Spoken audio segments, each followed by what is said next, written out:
Hi, I'm Dr. Jason J. Campbell, and I want to thank you for taking the time to watch my videos. I just basically want to go through some of the ridiculous posts that I posted on Facebook yesterday, and just address some of them just for the point of discussion. Nothing more than that, no intent. So I'll just start with the beginning. If I scroll down, I won't pick all of them. There seems to be the following. I say, we've transcended our understanding. What a weird thing to say, that we've transcended our understanding. Isn't understanding precisely incapable of being transcendent?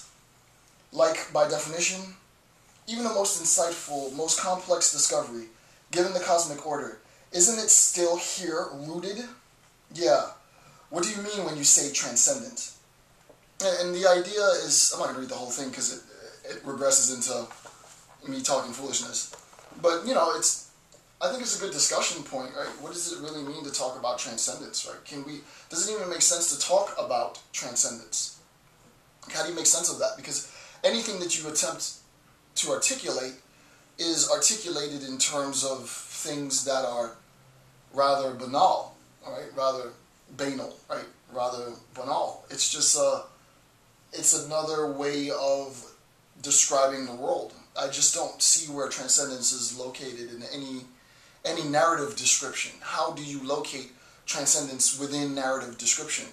Now, if you say art, or you say, someone said art or engineering and architecture, maybe, possibly, but in language itself, can you locate transcendence in language? I don't know.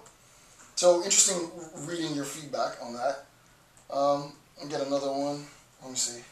This other one, it took time for me to realize that my mind was really my body. But when I came about that understanding, I realized that, like any machine, my mind could be manipulated.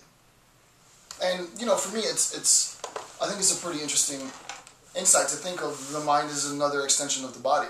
I mean, the conversation sort of started to talk about functions of body parts, which I think is pretty interesting.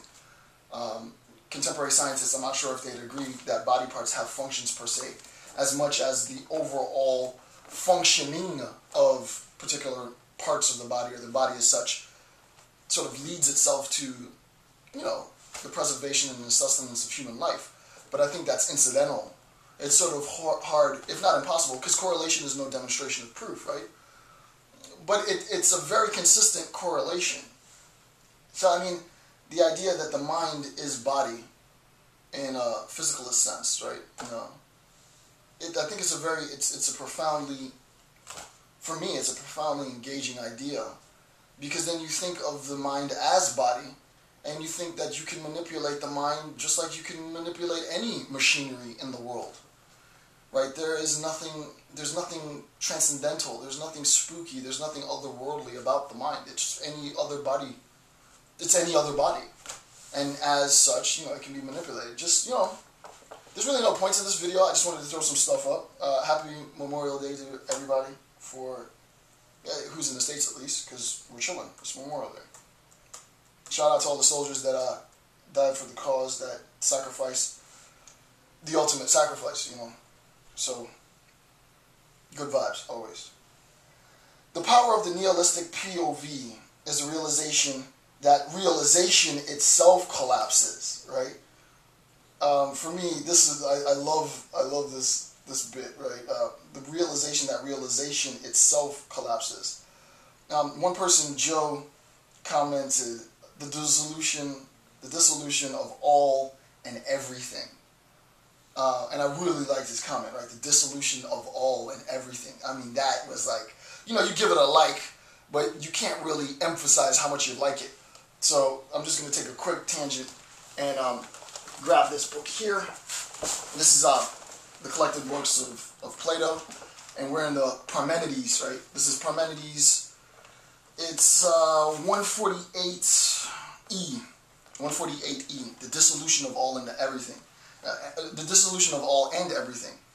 Plato says, we have seen that the one is in itself a whole. We have seen that the one is in itself a whole, it is also in others.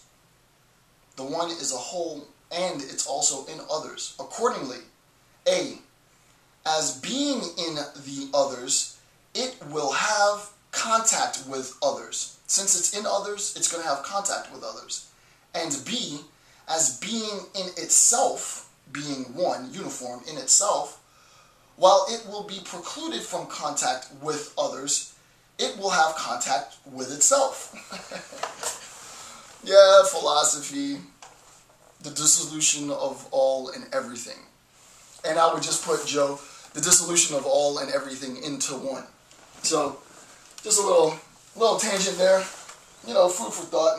Nothing, you know, revolutionary. Just food for thought. Is there anything else? Is there a precondition that informs the a priori as a mindfuck? I think it's very interesting to ask the question without falling into, as Gregory Lewis says, right? Without falling into an infinite regress. I think there might be an answer to this, but I don't feel like discussing it now because this is more informal. This is me just sort of killing time. But, you know, the precondition that informs the a priori would be a very interesting thing to think about, right? Because the a priori plays such a powerful role. But without falling into an infinite regress, the question is, can we conceptualize those contingencies that themselves inform the a priori? Right? Sort of out there. Not an easy question to get your mind around. Love this one as well. You have to admit, the evolutionary process is a heartless fucker. Me, I don't matter, not in the least bit. I asked the system of biological transformation. No, not in the least bit. I thought I was pretty clever, but my homegirl Anna, I gotta give her a big shout out. Her response was pretty sick. I'm just gonna read what she said because I thought it was so cool. Actually, only the least bits matter.